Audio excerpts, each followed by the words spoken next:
সুন্দরবনের মধ্যে একটি উঁচা গাছের শুকনা ডালে একটা বাসা ছিল, যে বাসায় টুনি ও টুনা থাকতো।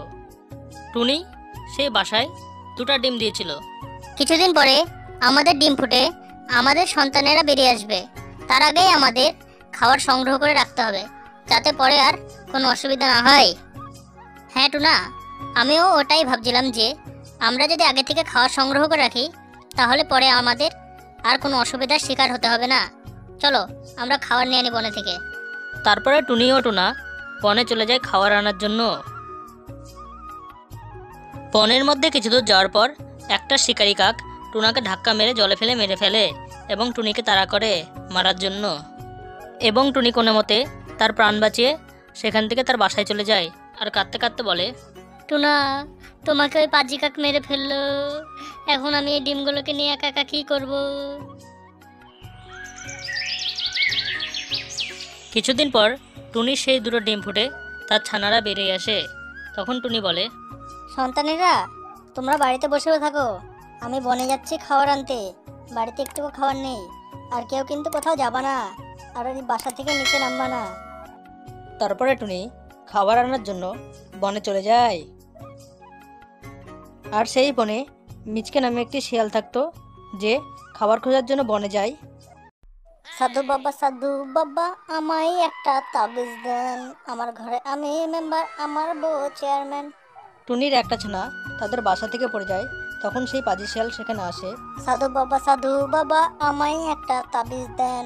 আমার ঘরে আমি মেম্বার, আমার বউ চেয়ারম্যান। সেখানে এসে মিচকে দেখে যে টুনির ছানা নিচে পড়ে আছে।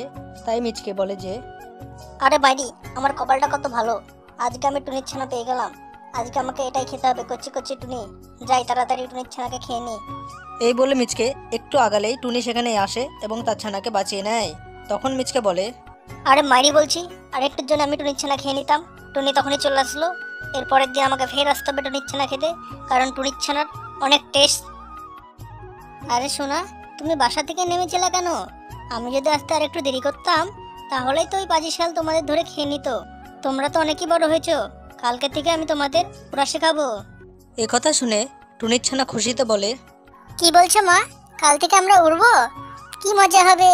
তাহলে কালকে থেকে আমরা ওরা শিখবো, ঠিক আছে? পরের দিন সকাল সকাল সেই পাজি শিয়াল টুনির বাড়ির সামনে আসে এবং তাকে দেখে টুনি বলে যে, কি মিচকে মহারাজ, আজ হঠাৎ এদিকে? আমার সাথে তোমার কোনো দরকার আছে নাকি? তখন মিচকে দেখে টুনি তাকে মহারাজ বলে ডাকছে। তাই মিচকে বলে, আরে মাইরি, তুমি তো আমাকে সম্মান দিয়ে মহারাজ বলে ডাকছে, আর আমিও ছানা খেতে এসেছি। কিন্তু আমার পাপি মন মানছেও তো না। এত সুন্দর নাদুস নুদুস তার ছানা খেতে তো অনেক টেস্ট লাগবে।